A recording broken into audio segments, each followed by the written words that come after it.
We're here live at the Eco Hotel and Suites, where the annual general meeting of Dangote Cement PLC is currently ongoing.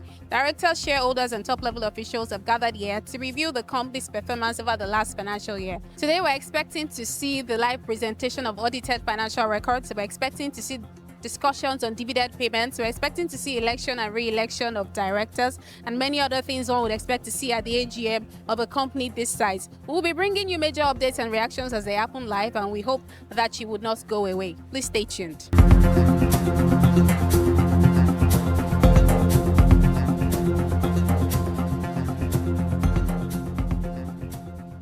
The Dangote Cement 17th Annual General Meeting kicked off in Lagos with a definitive focus on institutional scale.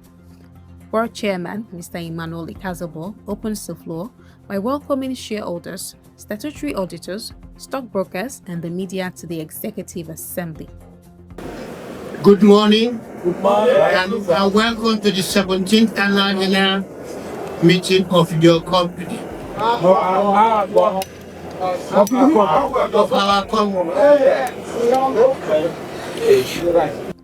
Mr. Ikazabo went straight into the numbers for the 2025 financial year, highlighting a truly historic milestone for the manufacturing giant.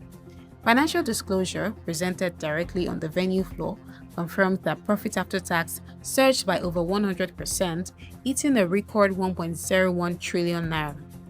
This massive bottom-line victory was backed by a 20.3% growth in group revenue, which topped out at 4.3 trillion naira. The annual report and accounts, including the audited financial statements for the year ended 31st December 2025, together with the reports of the directors, auditors, and the statutory audit committee thereof. I will now ask the representative of the auditors to read the report of the auditors, which is on pages 115 to 120 in the annual report and accounts you have with you. To paint the picture for the future, copies of the group's Vision 2030 strategic blueprints were handed out. The document explicitly details the company's aggressive drive to hit the elite 80 million ton annual production capacity across sub-Saharan Africa at the turn of the decade. Tell us about the expansion plan. We are a part of the Dangote Group, which is obviously known, and Dangote Cement has been the centerpiece of the Dangote Group, and we intend to continue to play that role. The group has rolled out a 2030 vision, which is of $100 billion sales revenue, and in line with that, we have also drawn our vision, which is in synchronization with what group has, and we intend to grow from 55 million to 80 million tons. But it wasn't all celebration. The floor quickly dissolved into a sharp question and answer session between shareholders and the board, zeroing in on product pricing, dividend sustainability, and systemic volatility. When challenged directly by veteran shareholder advocates on high retail bag prices, the chairman did not mince words. He explained that energy inputs alone account for a staggering 60% of the total cost of manufacturing cement. Because industrial natural gas is statutorily invoiced to the factory in US dollars, currency devaluation directly dictates the consumer pricing model.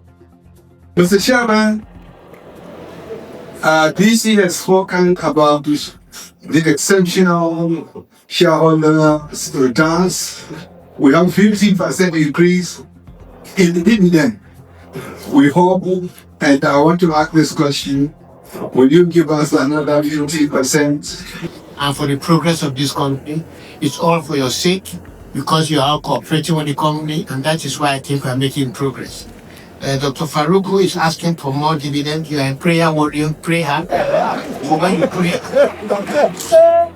if we make more money, definitely we are going to share more. Well, first of all, you have to commend the company, because now we have 3,000 GNC trucks that are being used rather than hiring. So it is improving our revenue. Secondly, the company has now deleveraged the loans. We now have only half of the loan being collected and paid to banks, They have reduced the borrowings by 50%. And another thing is the first quarter is 101% higher than last year. So you can see what we are expecting. They have paid us 45 naira, and if this trend continues to the fourth quarter, we expect that we will not get nothing less than 60 to 70 naira dividend. Let me say this as an investor, and the media needs to help us. Dividend is not the only benefit of an investment. And I say this with all due respect. There are instances where a company will pay you dividend this year and they don't exist in the next 50 years.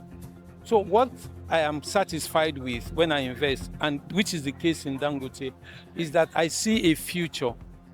For a company that is expanding, it means that the sustainability, because that's the essence, even all of us who are living here, is the essence of sustainability. No, none of us wants to eat today and die tomorrow. True or false? So we must begin to ask the companies, even as journalists, will this company be there tomorrow?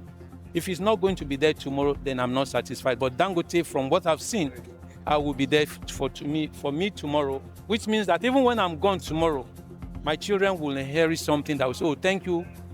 When I'm gone, even when I'm gone, so thank you, Father, because you left something for me. With the debate settled, the meeting shifted to a formal electronic voting managed by coronation registrars. Shareholders voted overwhelmingly to sustain the current executive leadership, confirming the re-election of board chairman Emmanuel Ikazubo and director Ferdinand Nkurube, among others. The Dangote's plan for the next year is to ensure that we grow our plants across Africa and start exporting cement to other African countries who are currently importing from China, Turkey, and other parts of the world. We want to be the champion of Africa, and that is why our legacy is to ensure that Africa is self-sufficient in cement production. Okay, so what are the investment or expansion projects that are planned across Africa? We are currently in commissioning a plant in Cote d'Ivoire. We are now also moving to Zimbabwe, Namibia, and running a pipeline from Namibia all the way through Sudan to Zimbabwe. What about addressing companies' rising production and energy costs? Addressing the companies' energy costs. Yes. We have already imported a lot of trucks, CNG trucks, to ensure that we do not use diesel for transporting our cement across the country. That's part of the energy cost. We are also doing alternative fuel to ensure that we use waste to generate energy to run our plants. In a significant corporate governance expansion, the Assembly also ratified new non-executive board appointments. Ms. Alima Aliko Dangote and Ms. Maria Aliko Dangote were officially elected to the board as non-executive directors, bringing fresh strategic management depth to the group's leadership layer. From the results of the voting, as announced by the registrar, I hereby declare that the resolution to appoint Mrs. Maria Aliko Dangote as a director of the company has been passed. I think Maria will take it back. The final major piece of business saw investors formally locking the 45 naira per share dividend payout, marking a flat 50% increase over last year's distribution and returning viral liquidity back into the market. The board of directors has recommended that a dividend payment of 45 naira per share, subject to deduction of withholding tax, be declared in respect of the year ended 31st December 2025 and made payable by 2nd July 2026. The dividend will be paid from the retained earnings as of 31st December 2025. Are there any questions before the motion? Following the completion of the voting protocols, the 17th annual general meeting came to an official close. Shareholders offered formal votes of thanks to management for protecting corporate margins despite severe inflationary pressures, while the board thanks the investing public for their long-term trust. Those are the highlights from the AGM, and as the meeting continues, the wider business community and investors will continue to watch closely for further insights into the business strategy of the company in the year ahead. I have been reporting live for BizWatch News. My name is Kehinde Victor, and I'll see you around.